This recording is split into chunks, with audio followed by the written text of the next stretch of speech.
Hey guys, welcome back. Today it is December the 5th, and I'm going to go over all of the big balance patches that just hit from Blizzard. So let's just go ahead and jump right over it. Into it, rather. Got it, nailed it.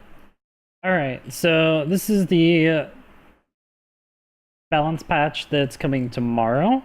I'm just going to go ahead and start with that, and then we'll go to the PTR after this. So basically, big thing to note is they are reducing the power of global talents quite a bit. So basically, everyone who was really big on the globals, Falstad, Brightwing, Dahaka, is being brought down a notch, so that we have they're a little bit more in line with the power levels from the rest of the gang. The problem right now is that Falstad, Dahaka, and Brightwing are just completely dominant because of how much influence they have over the outcome of the game. And if your opponent has 2 or 3 global heroes and you have 0, it can be very difficult to deal with it after the specialist changes. So basically, they're bringing this down. Flight the cooldown is increased. Epic Mount, the cooldown is increased. Pretty straightforward. Gul'dan got a minor change for random destruction. It's never going to be used because it's terrible. If they just lowered the, if they made the area of effect smaller and increase the density of the rain, it would be a lot stronger.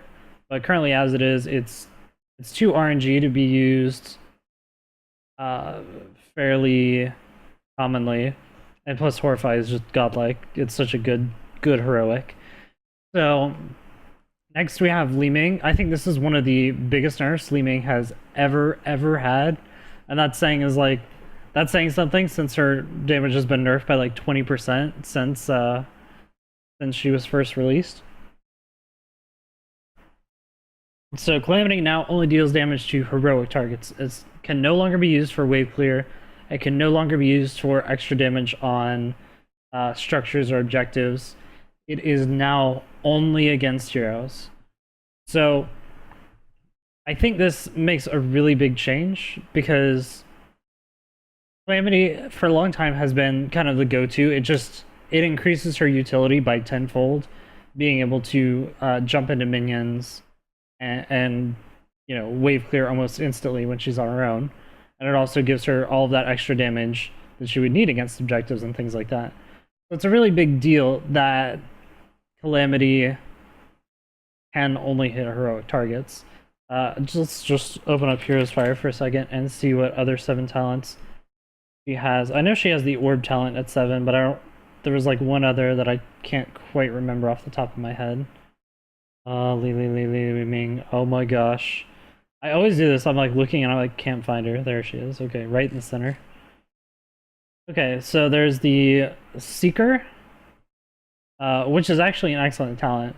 I think for objectives, like for maps that are more objective oriented, we'll probably see a little bit more Seeker. And Zay's Vengeance, which is pretty strong. So we'll see those more often than Calamity.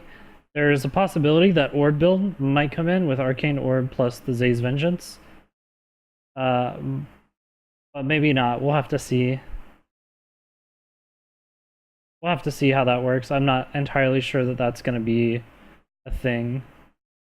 I think the Seeker is still going to be stronger. I think right now Arcane or Magic Missile builds are really in. We're going to see something more along the lines of, power hungry dominance. That we're still going to see a lot of stuff like this. I think that's going to become more of the norm. Dominance may fall out of favor since she's not going to be using Calamity as much. You may see Triumvirate become the standard 4, but it's hard to tell. I think it's. The big point is just that it's a really big change, and it's going to change the way that Li-Ming is played. I think she's going to get knocked out of meta quite a bit. Like, her priority is going to go down quite a bit. We're going to see a lot more of Gul'dan and a lot more of Kayle, because they still do a lot of damage to objectives, and they have wave clear. So We'll see. Samuro got some more nerfs, which I'm all for because I hate Samuro. I think it's complete cancer. So I think it's super good. Not much to say. Windwalk increased. Good. Blade Storm damage decreased. Good. Critical Strike bonus damage absolutely good, because that's been complete bullshit. Mirage, I don't think anyone ever got this talent, so fine. Or if they did, it's a dumb talent, I think. I think it's actually horrible. Zeratul is receiving some nerfs. Well, actually, never mind. Sorry, these are not nerfs. These are all buffs. It's actually insane. Like, they're buffing him. If you saw my other video on the Zeratul combos, he can do up to 5,000 damage in a series of, like, a rewind combo at level 20, which is stupid. That's just like a stupid amount of damage. So this is basically, they're trying to buff his level 1 talent, Shadow Hunter, so that it's taken instead of Vorpal Blade. The only time I ever take Shadow Hunter is if I go slip into the shadows, the double blink at 7. We're probably not going to see that very often. Grim Task, aka Gathering Power, has been increased. It's a lot stronger now. I think if we look at... I never really math these numbers out, but if I remember correctly, Combo Slash, aka Follow Through, it just does more damage, like, period. The only thing that Grim Task really allows you to do is you get more bursty damage because you don't have to wait for the auto attacks, but even then it hasn't really been a problem. I'll have to check this out and see if it actually does more damage or if it's worth taking. The biggest problem is just that with any sort of stacking talent like Gathering Power, if it doesn't pay off by like 2 or 3 stacks, it's never worth it. This is true for all talents in the game like that. You never, like, except for in the case of playing against like Lost Vikings or something like that, there's never really a good time to take these talents, because if you die, like, it's just as if you don't have a level 4 talent, especially when you're trading something like Combo Slash for it. Like, that's such a huge bulk of Zeratul's damage that it has to pay off in 2 or more stacks. It really has to. Otherwise, it's just not worth taking, ever. So, I'm not sure if that's actually going to change anything. We'll have to see.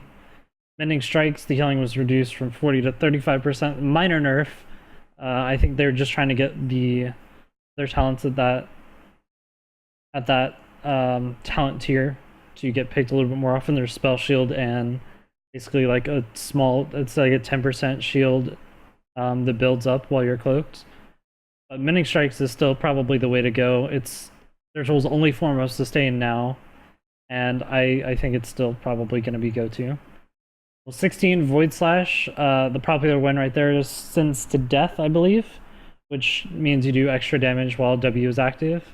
Void Slash is actually really nice. It's really good if you can land multiple people in the queue. In your cleave, that's what it's called. If you do a full cleave build, this is really huge, but full cleave build is very rare because it's bad. So I don't know, maybe if we'll see. It's useful if you have something like Graviton Surge or something like that. You can grab this and it does a ton of damage. So definitely worth looking at. Varian has gotten some changes as well. So Lion's Fang, they buffed the Q. Very good thing to reduce the mana cost and increase the slow. I always say that the problem with one of the problems with Varian is his baseline Q is terrible, like absolutely trash. When you use Lion's Maw, like when you fully stack that, that's when it feels like that's what his Q should have done in the first place. So it's a good thing that they're increasing the slow by a bit and decreasing the mana cost. Parry, the cooldown was reduced. I think that's great news. Parry is very important to Varian's playstyle. And I think that buffs his tank and Colossus Smash builds. But it's not as strong, I feel, on the it doesn't have as huge of an effect on the Twin Blades build, which was already really, really high on the sustain. Heroic Strike. This is a very interesting change that they're doing. So basically, they're trying to... They changed his extra damage to spell damage so that it no longer procs for Second Wind, which is a pretty big deal because now he can't solo bosses. And also, it technically works through evasion now, which or blinds as well. So it might be useful still. That might be kind of a hidden buff to him in a way. But it's hard to tell. It's if you draft blinds against him, he's technically a little better than he was before, but his sustain is a lot lower. Haunt got a pretty redonkulous buff. Basically, like, tank variant is going to be insane. He's going to be so hard to kill, in my opinion. I think tank variant's already in a pretty strong place. It's just that he sucks before 10. So the real problem with variant is he just needs buffs before he's 10. If he gets buffs before he's 10, then all of his ults are viable. You don't have to change the heroics themselves. You just have to change his base kit. And talent's Lion's Maw was increased to benefit the increase in Lion's Fang. Warbringer, the cooldown reduction was decreased from 10 seconds to 8 seconds. I still hate this. I think Warbringer is the dumbest talent they've ever put in a game, ever. It doesn't make sense. It's way too strong for what it does. It not only gives him a stun, but gives him like massive CDR on his E. Like, that makes no sense to me at all. Like, either give it a stun and increase the cooldown and drop the base cooldown to something like, 8 seconds, and then you pick Warbringer, it gives it a stun and then goes up to 10 seconds. Or just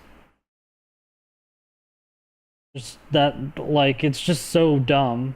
It's so dumb it doesn't even matter. But it's still a nice change, at least, that they're nerfing it. Instead of being a click and point stun every 6 seconds, now it's every 8 seconds. It's slightly more manageable. I think it's still a little bit broken, but it's more manageable. Live by the Sword, which is basically a talent that nobody ever took at 7 because it's the worst sustain tool in the game. Duration bonus increased from 20 to 40%. I believe that's a pretty big deal. I don't know the maths on that off the top of my head. So basically, it increases the duration of parry.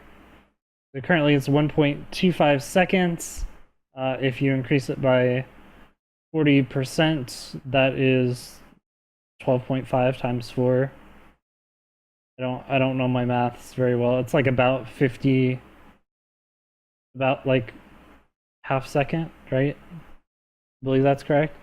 So it goes up to 1.75 seconds. So that's pretty nice. That's actually a pretty nice little buff. And especially since it also reduces the cooldown, plus the base cooldown got reduced. So we might see a lot more parry talents come out. Live by the Sword might actually be a really strong talent, especially if you're going for tank variant who already has tons of health to begin with. Basically, that's just like insane damage mitigation. You could potentially... Did you potentially have it up for like... Let me think. So 1.75 times 2 is 3.5 seconds. And both times you reduce it by 3 seconds. So yeah, you could potentially have it up for close to 5 seconds straight. 5 seconds where Varian doesn't take damage. If you went Shield Wall, which you're never going to do because Warbringer is still OP, but if you went Shield Wall, you could literally technically be invincible for 5 seconds straight, which is insane. Vigilance, this is basically the taunt upgrade. It just got slightly buffed, whatever.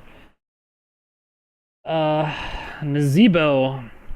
I don't know a lot about Nazebo, but I'm trying to buff the spiders so they're bullshit again. Toads of Hugeness. Glad to see them getting a buff. I've always liked Toads of Hugeness. I think right now Nazebo's level 7 is usually something different. Okay, Lili, Lunara, Nazebo. I don't... Like, I know this is in order, but I can never find the person that I'm looking for. Ever. Oh my gosh, I'm blind. Okay, we're gonna do this the easy way. Kersey, Morales, Medivh, Muradin. There he is. Okay. Okay, I think, yeah, Dead Rush is pretty much what everyone's going right now. Because they do just like so much more damage. And it's way better than everything else at that particular level. I think Toads of Fusion might come back. If Nazebo ever comes back, we'll see. And level 16 Soul Harvest is basically just changes the minor things. Hello, Kitty. Goodbye, Kitty. Love you. It's just minor buff. I'm not sure if that's gonna be go-to.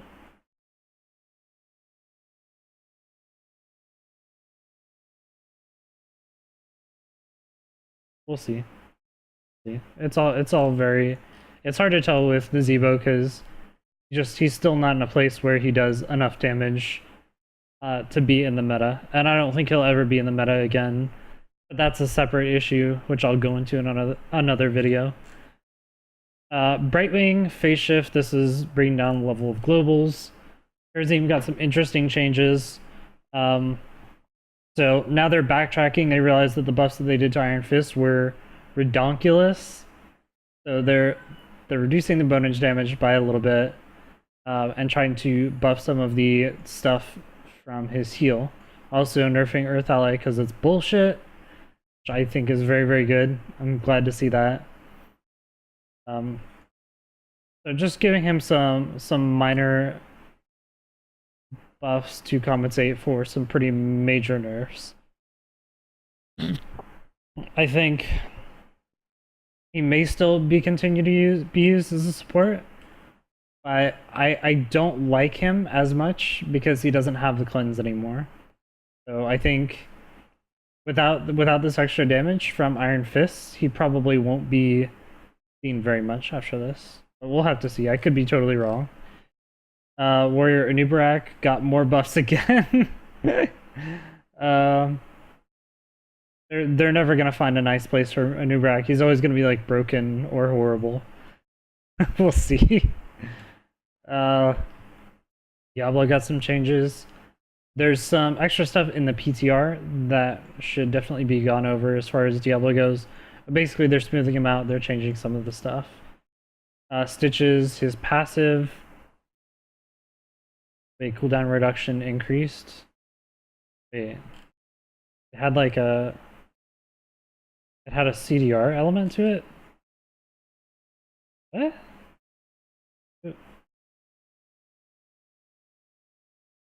Wait, no, Fleabag.